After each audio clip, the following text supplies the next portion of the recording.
The driver terminal powers up when the vehicle is started. If not, press the power button on the top right for 2 seconds. The first time you log in, you will need to use your username and password. To log in, present your NFC card to the back of the unit. If you hear this noise, it confirms that login was successful, but this noise means it hasn't registered. You need to move the card away from the unit and try again.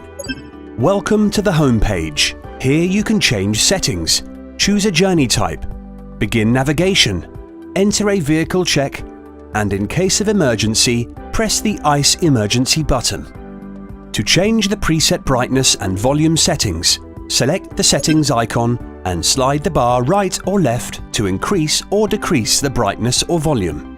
Before every journey, please select the journey type in the journey selection screen. You can choose from business, commuting, on-call or private. Please make sure you select the correct journey type to keep an accurate record. To perform a vehicle check, follow the checks on the digital form. Go through every item and check they are fully working.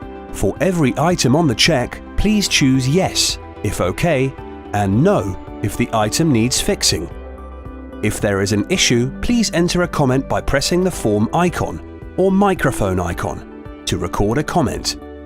If the vehicle cannot be driven as a result of an issue, press the cannot drive icon. Please note, for all non-drivable issues, you must still phone the BT fleet number. The in case of emergency, ICE panic button will only be live after the completion of fleet fitment. Notification of when this is live will be provided on your terminal. Once live, if you press the ICE button, it will notify the 24/7 team of an emergency situation. The alert will be sent after a 5-second delay in which you can cancel the request. To enter navigation mode, press the navigation icon. The screen will also default to the navigation screen if left for over 3 seconds. To return to the main menu from the navigation screen, press the back button. When in navigation mode, the system will indicate the legal speed limit on the road. If you exceed the speed limit by more than 10%, the system will give an audio and visual warning. If this happens, please lower your speed limit immediately. You are fully responsible for knowing the speed limit. Please stay within the legal speed limit, even if the system shows an incorrect speed limit or no speed limit. To insert an address or access the navigation menu, press the 4 horizontal dots icon on the bottom left corner of the screen. Once you have opened the navigation menu, select Search to enter an address. Type the address or postcode of where you want to go to. Once the address or postcode is listed, select it from the list. To begin navigation, select the Drive icon and press the Let's Go icon at the top of the screen. Your estimated journey end time and journey distances will be in the top right corner of the screen.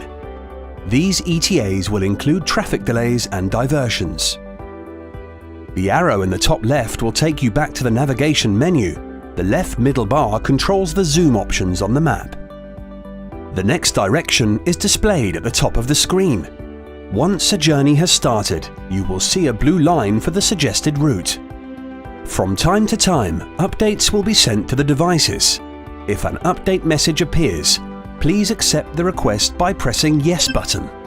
Please note that any new features will only be added after updates are installed. Thank you, and have a safe trip.